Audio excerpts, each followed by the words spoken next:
he's talking about there's more footage. There's 140 hours that he has, and each episode was only maybe an hour, I think. There's 4 episodes, so there's at least 130 something more hours that he hasn't edited or produced.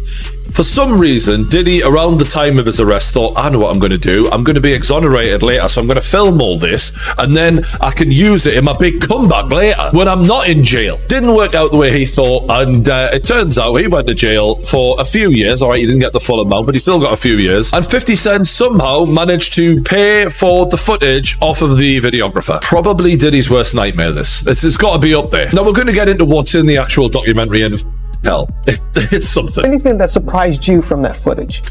The footage, well, I mean, it was really interesting to see his last days of freedom, and what was sort of important to him. Obviously, there's phone calls with his attorneys, with his team.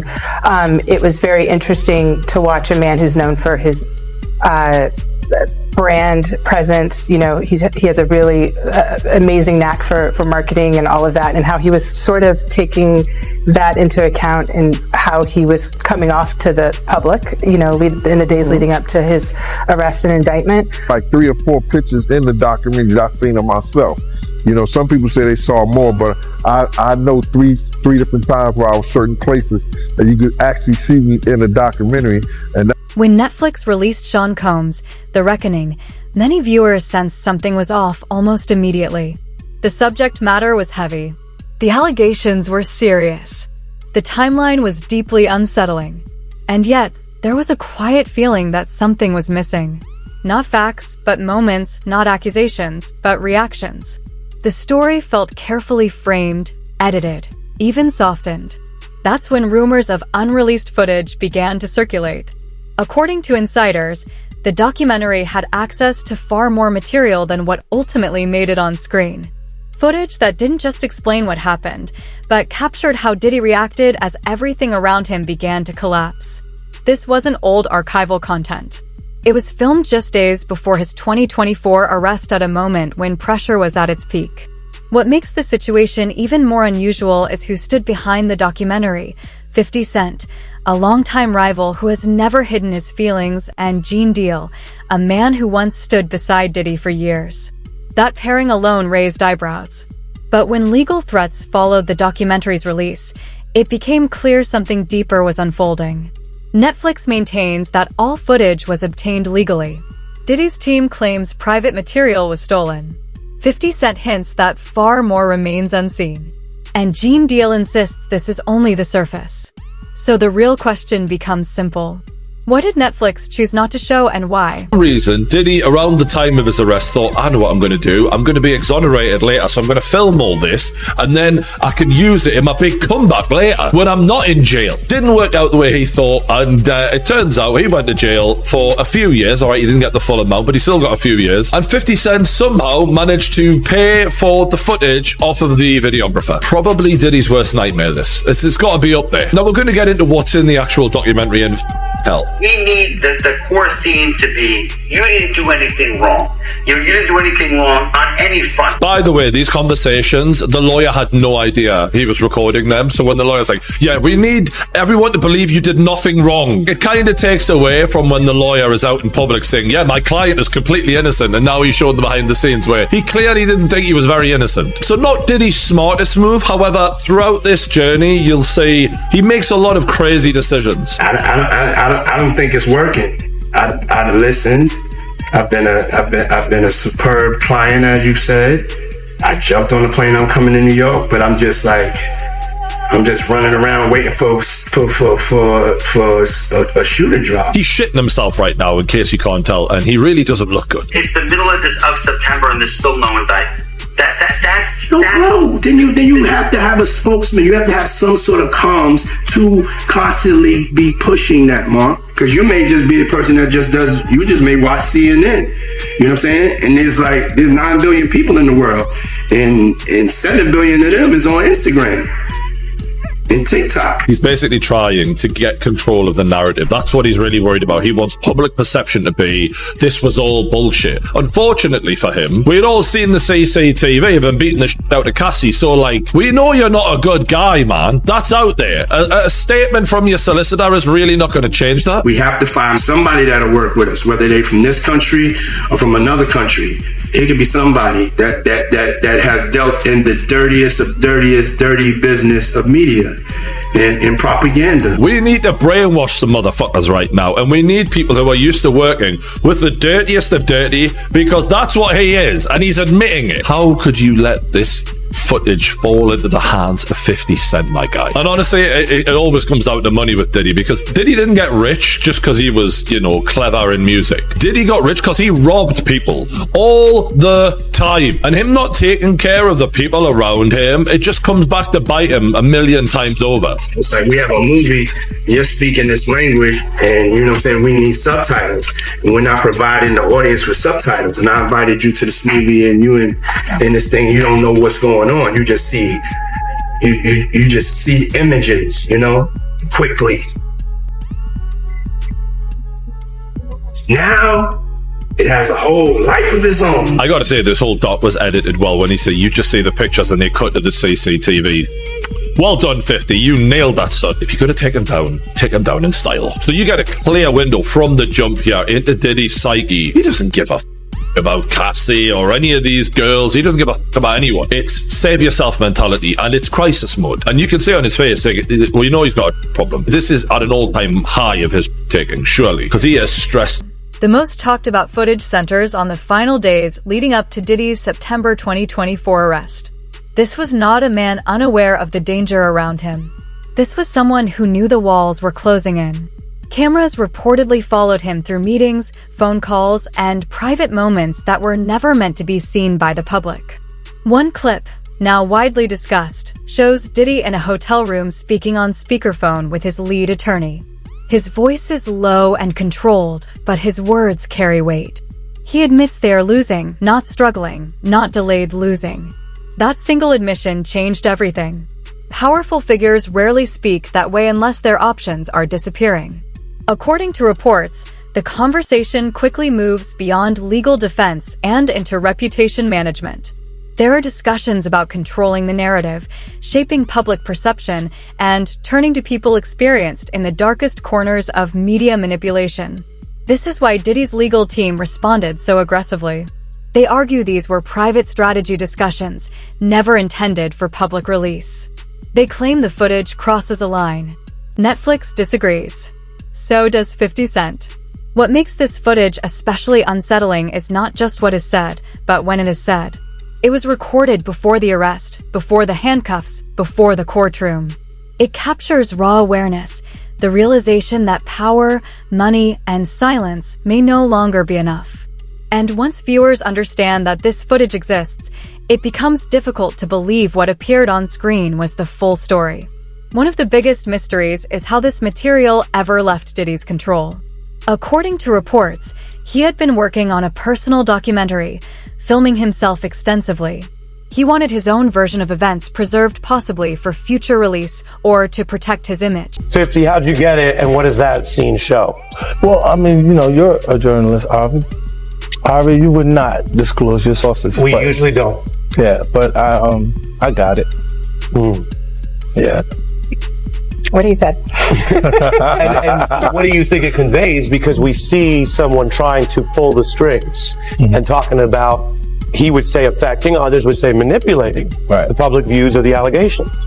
I think that, you know, one big theme of the series is to go behind the scenes to really understand how brilliant you could say Sean Combs is at marketing, at owning his narrative, controlling the narrative at all times. And so why would that stop, you know, when his life is on the line? So I think that, you know, on its face, that's what it is. But as you get deeper in the film, you start to realize, you know, perhaps how some of these tactics, you know, how they really came to present themselves, you know, during the trial. You show that, his abilities, his early rise. Right. Alexandra, you also give time to victims of the alleged abuse. Some of the cases are in different procedural postures, and you show victims who were women and men. Why is that important? Because, victims of sexual assault, sexual violence, gender should not be a part of that conversation. When you are a victim, you are a victim. And I think that, this series was a platform in a way for these alleged victims to come forward, give their truth, put context to their situations when so much of it was ripped out, and we just the world was going for the salacious headlines, and they really had the time to tell their story. Yeah, and the film takes us way behind the PR or propaganda machine. You see Diddy the day he's finding out about new suits against him while he's in New York preparing for a possible criminal. Though it was never stated openly, Diddy's plan quietly collapsed behind the scenes. Contracts remained unfinished. Payments were delayed. Trust eroded. And when trust breaks down, footage becomes leverage. Sources claim the videographers, uncertain of their legal position and frustrated by broken agreements, ultimately sold the material. That is where 50 Cent's production team allegedly entered the picture. 50 Cent has never confirmed the details, but he has never denied knowing what exists either. Instead, he teased it. Cryptic online posts, dark jokes, subtle hints that he had seen things others hadn't. This wasn't accidental. It was pressure, psychological pressure. Netflix continued to stand by its claim that the footage was obtained legally. But legality doesn't erase discomfort, especially when the material captures a powerful figure unraveling in real time. Once the footage changed hands, the balance shifted. Control was gone. Editing power belonged to others. And suddenly, a man who once commanded entire rooms could no longer control his own image. That loss of control is what makes the unreleased footage so dangerous. 50 didn't have the power to do anything, but they used his name to push the whole documentary. And that's what it was about. So that's why you don't see a cameo other than the pictures they used of me on the film in the documentary. I got 3 or 4 pictures in the documentary that I've seen of myself. Some people say they saw more, but I know three different times where I was certain places that you could actually see me in the documentary, and that's the only thing you're going to get. But the stories that they told in the documentary, bruh, come on. They could have went a whole lot deeper. They could have did a whole lot more. So I ain't in the documentary because that lady that was the director, I think, what's her name? Alex, Alex State. You know her name, Mighty? Yo, Mighty, just give me 1 second. Give me 1 second. I'm gonna look this up, all right? Okay. Her name is Alex Stapleton. The director that I spoke to was Alex Stapleton. She was the one who told me that she was the director, she was the producer, whatever, this, that, and the third, the whole 9 yards, and she was talking mad greasy to me. And listen here, it's no my after you talk that kind of talk to me, it's no amount of money she could have paid me anyway for me to get in there. My story is more too valuable, getting in depth with this whole stuff, and it would have helped that documentary a whole lot. You know what I'm saying? In actually, they used all the stuff that I told them and did it the way that I was saying do it. Tim Dog started off with the childhood with Puff and the whole 9 yards. Kirk Burrows do the business part, but they was trying to put people in there like Mark Curry and other people to talk about the streets or what was going on, a certain thing. But Mark can only say so much, what I'm saying, because he was an artist. So he wasn't with Puff like I was with him during that time when we was running back and forth here and there and the whole 9 yards. So, Miss Alex Stapleton is the one reason why I'm not in the documentary, but it's all right with me. I've been in a lot of documentaries. I did The Shine. I did the A&E. I did the Discovery Channel. I did the Fox. I've been in a whole lot of different documentaries. And I'm always on the art of dialogue. So the people been getting most of the information from here anyway. Yeah, man, you always on here, man. Always got to bring you on. So, with that being said, man, I want to get right into the documentary, man. How you feel about the documentary, man? The behind the scenes footage. They got a Diddy leading up to him getting arrested. How you feel about all that, man? Well, what I feel about the documentary, they left a whole lot of key things out. If they was going to do something and they're going to say in the reckoning of Sean Combs, the reckoning, or Diddy, the reckoning and stuff like that, it should have been a lot of people that we lost because of him. You know what I'm saying? It wasn't only Big. It wasn't only Tupac. You understand? For the atmosphere that he put those kids in. You got a guy named Anthony Wolf Jones, who was from Bad Boy, from its conception as doing security and being one of the financiers of Puff having to have some money to keep Big and Craig Mack around before he got to Clyde Davis. You know what I'm saying? They wasn't able to tell that story because they didn't have no intel on that story or what went down, or they didn't do their investigation. Gene Deal's involvement gave the story a different kind of weight.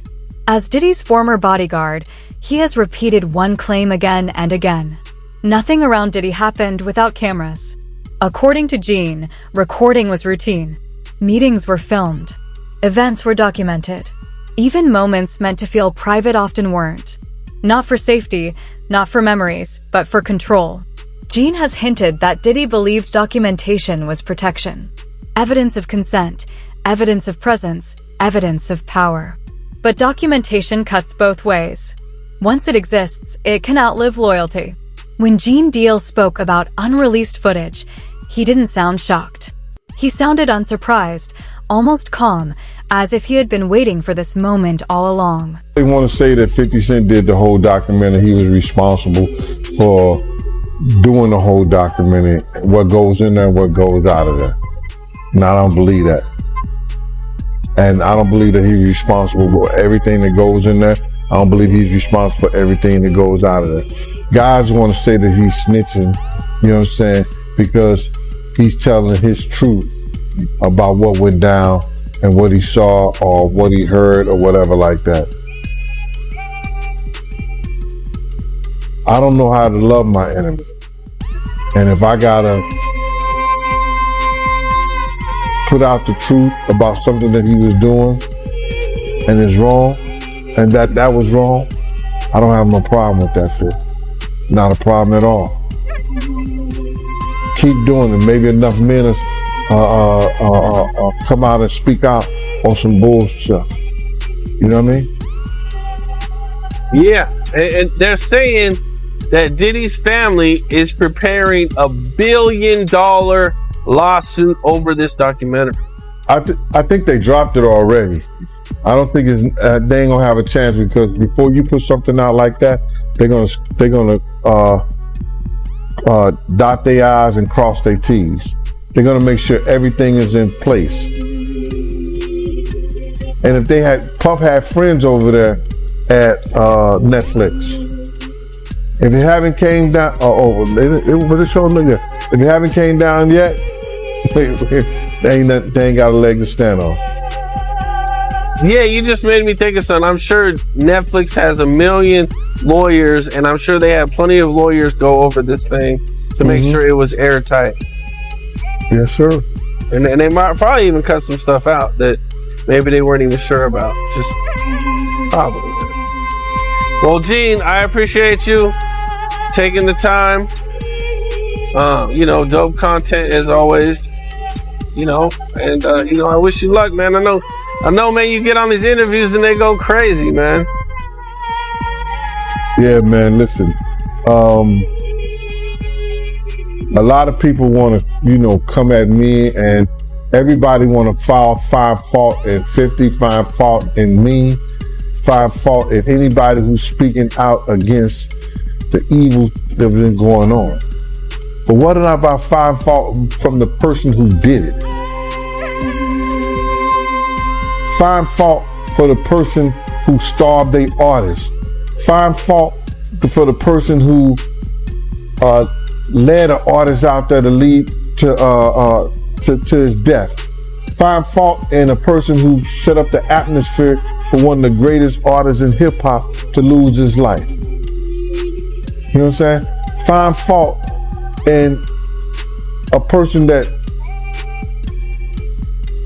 allegedly had a person saw in the middle of the night and they didn't want to be saw. Find fault in this individual who did all this crazy shit to people instead of find fault in the people who's talking about it and letting you know about it. Why do you think people defend Diddy? That's crazy, right? I used to really believe they really want to be in the Diddy party. So He suggested that what the public has seen is restrained, carefully selected, and that far more exists that could completely change how people understand the situation. That statement matters because Gene isn't speculating from the outside. He was inside. He saw how the machine worked. So when he says the cameras never stopped rolling, it reframes everything. It suggests the Netflix documentary isn't exposing hidden secrets. It's only opening a door that was always there. And behind that door may be far more uncomfortable truths. Netflix has confirmed that not all footage was used. That admission alone is revealing because platforms rarely say that unless the unused material is sensitive. Reports suggest hours of footage were deemed too risky emotional breakdowns, financial stress, paranoia, reactions to lawsuits, and conversations that blurred the line between personal and legal strategy. Netflix chose what could be defended in court, not necessarily what told the full story. That decision created a gap, and into that gap stepped speculation. Social media, industry insiders, former associates, everyone began asking the same question. What didn't we see? 50 Cent fueled that curiosity deliberately. He hinted that the footage Netflix skipped still exists, that his team may still have access, that this wasn't the end. This is why the documentary feels incomplete. Not because it lacked accusations, but because it lacked rawness. The moments when masks slip, when fear shows, when confidence cracks. Netflix protected itself. 50 Cent protected the suspense, and Diddy's team tried to shut everything down. But once the idea of unreleased footage enters public awareness, silence itself becomes suspicious. There's another 100 hours of Diddy footage on the cutting room floor?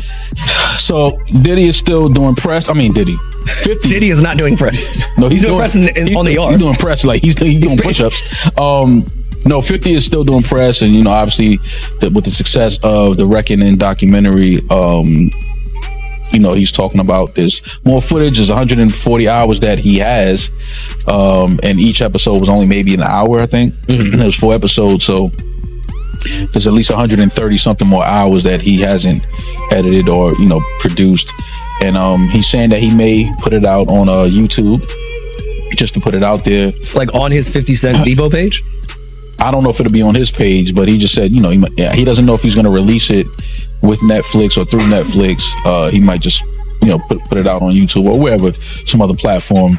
But the one thing that he said that was interesting is, he said, because you see people out here trying to, say, oh, the documentary can paint a narrative, this and the third. And his words were, if you see the rest of this footage, there will be no more, kind of like, oh, you can paint this narrative. It's pretty clear cut. The things that are being said in the documentary, the things that he still can't believe Puff, because he says that a lot. Like, he can't believe Puff actually recorded all of it. Yeah. But so why does 50 not put that, if it's that damning and that crazy, why not put it in the doc? I don't know why. I don't know why he didn't put it in the doc. Maybe, the stories, maybe he had more people that he would need to interview and have sit down for the documentary to kind of go through those stories that are in there.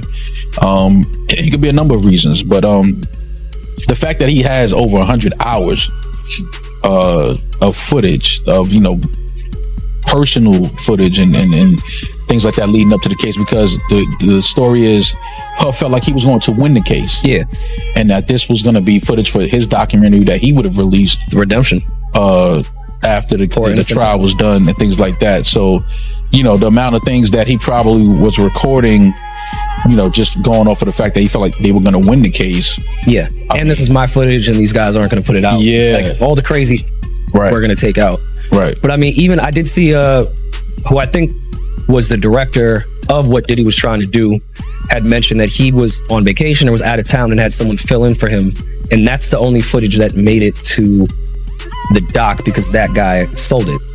So maybe that director didn't pay the person to fill in, so he owned the footage and was able to give it away. But maybe all this other footage, 50 doesn't have permission to put out. Like, okay, he could have it, but the director's like, no, this is my footage. Like, you got the other because I had my mans fill in for me for 3 days, and he has that footage now. Right. So maybe that could be it.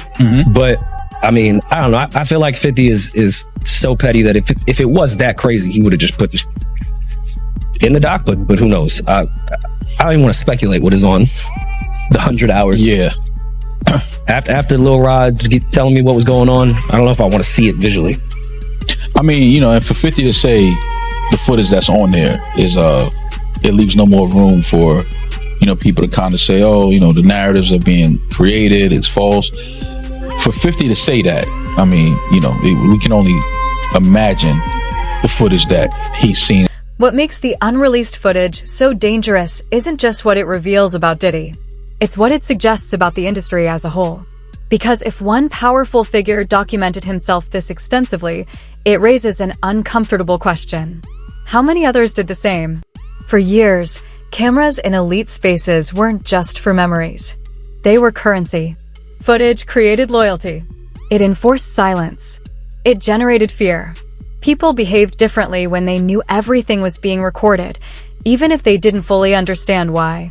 If the unreleased material truly captures legal strategy, emotional collapse, and behind-the-scenes maneuvering, then it becomes more than personal evidence. It exposes how power operates when it feels threatened, not through public statements or polished interviews, but in raw, private moments. That is why legal teams react so aggressively. How do you feel about the documentary on Diddy and you and 50? What's going on between both y'all? Me personally, the documentary was incredible, man. You know, shout out to 50, man. But I know you and 50, y'all got something going on, man. Indeed. So originally, when I heard about the reckoning of Sean Diddy Combs' documentary that was produced by 50 Cent, I wasn't going to watch it. And I wasn't going to watch it because, quite frankly, I had grown a little tired of the Diddy case. You know, I had followed it, I had studied it, I had researched it. And at this point, the man was sentenced to 50 months in jail, I believe the time was that the feds gave him. There really wasn't much left to talk about. Everything had already been put out there, all the hours of testimony, hundreds of hours of court proceedings. There was nothing else to talk about as far as I was concerned. And then people kept texting me. They said, Dr. Umar, you got to see this, you got to see this, you got to see this. So one night, I can't go to sleep. And I decided to go ahead and watch it. And I watched all the episodes. I will say that it appeared to be very well researched from the point of view that 50 Cent wanted to portray. I don't think it was balanced in that you didn't hear anything positive at all about the man, when in fact, despite the horrendous deeds, which cannot be excused at all, I still think it would have been a little bit more credible if it was a little bit more balanced. But with that being said, the documentary was done. And after watching it, well, the first thing I'm going to say is 50 Cent does a good job with documentaries. Putting the fact that I did not appreciate a black man kicking another black man who's already down, putting that to the side, he did a good job with the documentary. Like, I could see 50 Cent doing more of these. Now, I was on a stream here in Philly a couple weeks ago with a young brother, and the question came up, and I said that, in my opinion, watching that documentary was an exercise in self-hatred, because it was. Whenever black people tear down black people, especially when they've already been torn down, it's self-hate, because we never show that energy with no other community. We have been done wrong so much and so often by Caucasians, and yet we never do a documentary on them. Do you realize, Art, there hasn't been a single documentary done on the police who have unalived all of these innocent, unarmed black people?